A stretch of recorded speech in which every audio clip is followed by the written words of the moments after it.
Jangan sampai perasaan takut ini menjadi sebuah takut yang kronis dalam kehidupan. Shalom Bapak Ibu Saudara sekalian, sebelum kita mendengar firman Tuhan singkat, akan Tuhan Yesus tolong kami belajar mengenal firman-Mu, biarlah kuasa firman-Mu membangkitkan iman kami di tengah-tengah masa yang berat, masa yang sulit. Terpuji nama-Mu dalam nama Yesus. Haleluya. Bapak Ibu Saudara sekalian, pertama yang ingin saya sampaikan bahwa mari kita jemaat di Pati maupun jemaat di Magetan stop bicara corona lagi. Ya, apalagi berita-berita corona yang saya sebut tidak membangkitkan iman. Kita stop postingan-postingan di grup jemaat, kita ganti dengan bicara firman, sampaikan firman kesembuhan, sampaikan firman pengharapan, karena hanya kuasa firman saja yang bisa membangkitkan iman kita.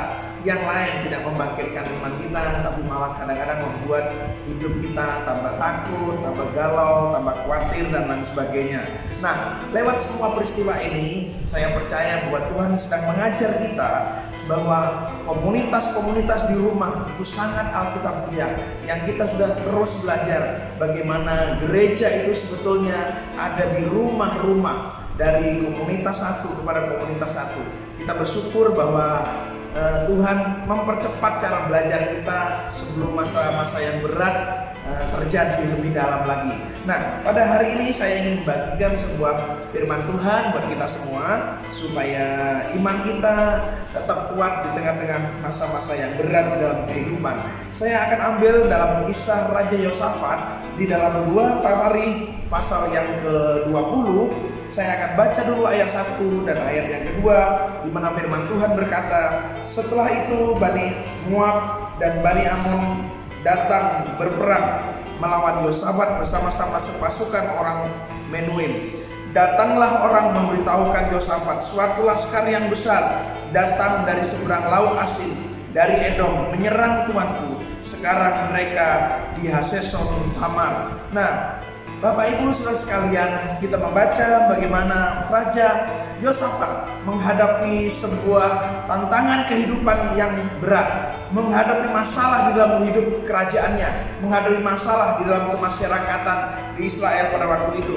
Nah, pertanyaannya, siapa di antara kita yang tidak pernah menghadapi masalah? Saya percaya bahwa kita semua menghadapi masalah. Khususnya hari-hari ini, kita sebagai bangsa, sebagai pribadi sedang menghadapi masalah yang besar yang sedang berkecamuk di seluruh dunia, yang disebut virus corona ini. Nah, tetapi belajar dari Yosafat, bagaimana respon ketika menghadapi masalah itu adalah sangat penting dalam kehidupan kita.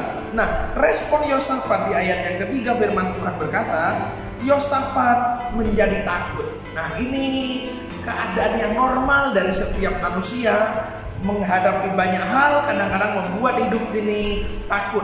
Nah, jangan sampai perasaan takut ini menjadi sebuah takut yang kronis dalam kehidupan kita. Karena kalau kita belajar sedikit dari ilmu kesehatan, ya Bapak Ibu Saudara sekalian, orang yang punya takut secara kronis itu bisa mengakibatkan mata buta. Nah, orang yang punya takut secara kronis itu membuat imun tubuh kita menurun. Nah, padahal di tengah-tengah virus yang berat seperti hari-hari ini, dibutuhkan imun tubuh yang kuat, yang bagus, supaya virus itu tidak masuk di dalam tubuh kita. Nah, orang yang punya rasa takut yang begitu kuat, bisa imun tubuhnya ini menurun. Tapi tidak cuma itu Bapak Ibu Saudara sekalian, yang paling parah, kita membaca dalam ilmu kesehatan juga, dalam Alkitab juga diberitahu, yang paling berat, orang takut yang parah bisa mengakibatkan kematian dalam dirinya. Nah, jangan sampai Bapak Ibu Saudara sekalian, banyak orang mati sebetulnya bukan karena virus coronanya, tapi karena ketakutan yang melanda dirinya yang mengakibatkan dia mengalami kematian di dalam kehidupannya. Nah, Bapak Ibu Saudara sekalian, di Alkitab seringkali dikasih tahu kepada kita bahwa perasaan takut itu kadang-kadang timbul karena ketiadaan iman. Dan kalau kita membaca di firman Tuhan, seringkali ini yang membuat Tuhan Yesus marah dalam kehidupan kita. Tidak ada iman, takut, tidak percaya akan adanya Tuhan. Bapak Ibu Saudara sekalian, nah di jemaat Pati maupun di jemaat Magetan, kita meliburkan ibadah hari Minggu bukan karena kita takut, ya. Satu adalah kita ingin membantu pemerintah kita memerangi virus corona ini supaya kita bisa menyetop semua penyebarannya. Nah, itu sebuah alasan yang utama kita ingin membantu pemerintah, karena pemerintah rindu supaya virus corona ini bisa cepat diselesaikan dengan baik. Tapi secara rohani saya percaya bahwa Tuhan sedang mengajar kita lebih dalam supaya kita terus tinggal di komunitas-komunitas rumah yang memang itu sesuai dengan firman Tuhan. Nah, Bapak Ibu Saudara sekalian, pertanyaannya, bagaimana respon Yosafat ketika menghadapi semua itu? Dan biarlah ini juga menjadi respon seluruh jemaat, seluruh keluarga, saya dan Bapak Ibu semua meresponi sama seperti Yosafat. Nah, yang pertama di ayat yang ketiga, Yosafat, firman Tuhan berkata begini, Yosafat menjadi takut lalu mengambil keputusan untuk mencari Tuhan. Ia menyerukan kepada seluruh Yehuda supaya berpuasa. Nah, respon pertama dari Yosafat, Alkitab berkata, yang paling penting, yang nomor satu harus terjadi dalam kehidupan adalah mencari Tuhan. Karena ini keputusan yang luar biasa, keputusan yang utama, keputusan yang nomor satu, mencari Tuhan. Bapak Ibu Saudara sekalian, kalau kita baca di firman Tuhan, sebetulnya kerajaan Yosafat itu sangat kuat sekali. Nah, kalau kita membaca dalam pasal 17 di ayat yang ke-12 dan 13, 2 Tawarin 17 ayat 12 dan 13, firman Tuhan berkata begini, Yosafat makin lama makin kuat, menjadi luar biasa kuat. Di Yehuda ia membangun benteng-benteng dan kota-kota perbekalan. Banyak perbekalannya di kota-kota Yehuda. Alkitab memberitahu, Yosafat punya kekuatan yang luar biasa, punya benteng-benteng yang luar biasa. Tetapi ketika dia menghadapi permasalahan, dia tidak mengandalkan kepada kekuatannya, tapi dia mengandalkan Tuhan nomor satu. Dia mengambil keputusan mencari Tuhan nomor satu. Nah, ini Bapak Ibu Saudara sekalian, mari kita mencontoh seperti yang diputuskan oleh Yosafat, mencari Tuhan di dalam segala situasi kehidupan kita. Mencari Tuhan, mencari Tuhan. Di Alkitab banyak contoh orang yang mencari Tuhan. Tuhan itu sangat rela ditemui. Tuhan senang untuk ditemui oleh umat-umatnya. Dan Bapak Ibu Saudara sekalian, tidak hanya Yosafat mengambil keputusan mencari Tuhan, tapi yang kedua Alkitab berkata Yosafat mengambil keputusan untuk berpuasa. Bahkan dia menggerakkan seluruh orang Israel untuk berpuasa.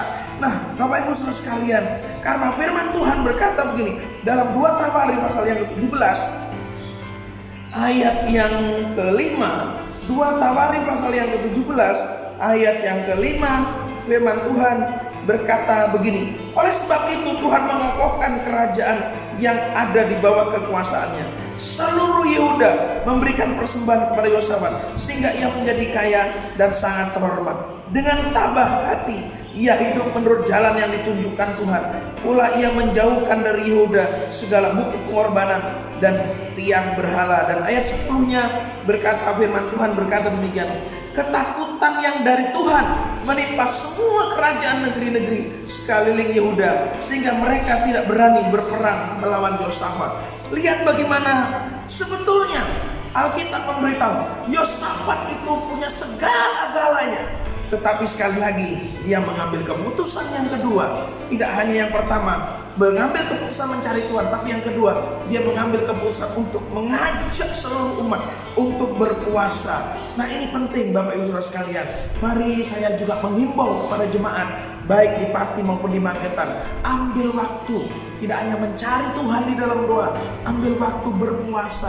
Karena ketika kita berpuasa, kita merendahkan hati kita. Kita mengangkat tangan kita, tanda kita tidak mampu. Dan kita berkata kepada Tuhan, Tuhan hanya Tuhan saja yang mampu. Dan ketika kita mengangkat tangan, saya percaya Tuhan akan turun tangan dalam segala situasi kehidupan kita. Dan yang ketiga, yang diambil keputusan oleh Yosafat adalah dalam pasal yang ke-20 ditulis begini. Lalu Yosafat berdiri di tengah-tengah jemaah Yehuda dan Yerusalem di rumah Tuhan di muka pelataran yang baru dan berkata, ya Tuhan nenek moyang kami, Sementara itu seluruh Yehuda berdiri di hadapan Tuhan, juga segenap keluarga mereka dengan istri dan anak-anak mereka. 2 Tahmin 20 ayat 5, ayat 6 dan ayat 13 memberitahu bagaimana Yosafat memerintahkan semua berdoa secara bersama-sama. Keluarga-keluarga berdoa, suami, istri, anak-anak bersatu bersama-sama berdoa. Nah, Alkitab memberitahu ketika kita bersatu di dalam doa, keluarga-keluarga, suami, istri, anak-anak berdoa bersama-sama, maka di mana ada kerukunan, Mazmur 133 memberitahu kepada kita, kesana Tuhan akan memerintahkan berkat kepada kita. Dan yang keempat yang diputuskan oleh Yosafat, bagaimana 2 Tahmin 20 ayat 12 bagian B berkata, kami tidak tahu apa yang harus kami lakukan, tetapi mata kami tertuju kepadamu. Yang keempat, Yosafat bersandar sepenuhnya kepada Tuhan. Nah, tadi saya sudah beritahu di depan, sebenarnya dia punya kekuatan, dia punya segala yang diperlukan. Tetapi sekali lagi, yang keempat, Yosafat mengambil keputusan bersandar sepenuhnya kepada Tuhan. Bapak Ibu Saudara sekalian, saya berdoa supaya kita sebagai jemaat sungguh-sungguh bersandar sepenuhnya kepada Tuhan. Nah, setelah Yosafat melakukan 4 hal ini, apa yang menjadi jawaban Tuhan? Apa strategi Tuhan di dalam masalah yang dihadapi oleh Yosafat? Dan kadang-kadang jalan keluar dari Tuhan itu berbeda dengan pikiran kita. Cara Tuhan itu berbeda dengan jalan kita. Dan secara singkat Bapak Ibu Saudara sekalian, Yosafat tidak bertanya bagaimana strategi yang akan Tuhan berikan, tapi Yosafat taat saja kepada yang dia lakukan, mencari Tuhan, berdoa bersama, berpuasa. Maka kalau kita membaca di seluruh pasal 22 tahun hari ini, ternyata Bapak Ibu Saudara sekalian, strategi Tuhan ini aneh, jawaban Tuhan ini aneh. Ternyata singkat kata saya mau bilang, Tuhan berkata, siapkan tim pujian, siapkan tim penyembahan kepada Tuhan. Nah, Bapak Ibu Saudara sekalian, setelah kita melakukan 4 hal ini, apa berikutnya yang harus saya dan saudara lakukan? Nah, yang harus saya dan saudara lakukan apa? Mari banyak mengucap syukur kepada Tuhan, banyak berterima kasih kepada Tuhan, banyak memuji Tuhan. Karena orang yang bersyukur, memuji, memuliakan Tuhan, dia sungguh-sungguh percaya bahwa Tuhan yang kita sembah adalah Tuhan yang luar biasa. Nah, Bapak Ibu Saudara sekalian, kenapa penting kita terus-menerus mengambil sikap 4 hal tadi seperti Yosafat? Nah, Bapak Ibu Saudara sekalian, ke depan kita tidak pernah tahu akan ada masa yang berat, masa yang sukar, masa yang sungguh-sungguh berat secara kehidupan, secara ekonomi akan makin sulit dan lain sebagainya. Sekarang ini kita bisa melihat bagaimana dolar Amerika sangat tinggi dan lain sebagainya, rupiah terpuruk, dan kita melihat di pasar mulai barang-barang harganya naik dan lain sebagainya. Itu sebabnya Bapak Ibu Saudara sekalian, akal kita mungkin tidak nyampe memikirkan. Saya mau beritahu, mari kita bersama-sama sepakat mengambil contoh dari Raja Yosafat ini. Nomor 1, saudara, hadapi dengan sungguh-sungguh seperti Yosafat. Pertama, ambil keputusan untuk terus mencari Tuhan. Ambil waktu untuk berpuasa, ambil waktu berdoa bersama, ambil waktu untuk sepenuhnya bersandar kepada Tuhan. Dan saya percaya ketika kita melakukan 4 hal ini, saya percaya Tuhan akan memberikan pertolongan-pertolongan yang mungkin di luar cara pikir kita. Tapi kita punya Yesus yang luar biasa, Yesus yang sudah mati di kayu salib, yang di kayu salib Tuhan berkata semua sudah selesai. Saya percaya semua masalah hidup manusia selalu ada jalan keluar dari hadapan Tuhan. Saya mengajak Bapak Ibu berdoa hari ini. Saya berdoa supaya kita semua mengambil contoh sikap dari Raja Yosafat yang sangat luar biasa. Mari kita berdoa, dan saya akan berdoa buat Bapak Ibu Saudara semua. Tuhan, kami datang kepada Tuhan. Kami bersyukur pada hari ini kami sudah belajar kebenaran firman-Mu. Kami mau belajar dari Raja Yosafat ini, Tuhan, bersandar sepenuhnya kepada Tuhan, mencari Tuhan, ambil waktu berpuasa, ambil waktu berdoa bersama-sama. Kami percaya jalan keluar dari Tuhan selalu ada dalam setiap permasalahan kehidupan kami. Kami berdoa Tuhan supaya iman umat-umat-Mu tetap teguh dan kuat di akhir zaman ini. Ke depan ini Tuhan, ketika kami menghadapi masa yang berat, masa yang sukar dalam kehidupan ini. Karena seperti kata firman-Mu, akhir zaman akan timbul masa yang berat, masa yang sukar. Tapi kalau iman kami selalu mengandalkan Tuhan, Kami percaya bahwa selalu ada pertolongan Tuhan yang luar biasa yang tidak pernah kami duga sebelumnya. Tuhan pasti memberikan pertolongan buat kehidupan kami. Dalam hari-hari ini Tuhan, kami berdoa buat bangsa kami. Berikan hikmat kepada presiden kami. Tolong bangsa kami Tuhan, supaya bangsa kami bisa menang menghadapi satu virus ini ya Tuhan. Supaya bangsa kami menjadi bangsa yang bangkit, jaya, Tuhan dipermuliakan. Dan tolong kami supaya dalam situasi seperti ini kami terus percaya kepadamu, memberitakan Injilmu, memberitakan firman-Mu. Karena kami percaya dalam masa yang sukar akan banyak jiwa-jiwa datang kepada Tuhan. Terima kasih Tuhan. Dalam nama Tuhan Yesus Kristus kami sudah berdoa dan mengucap syukur. Haleluya. Amin.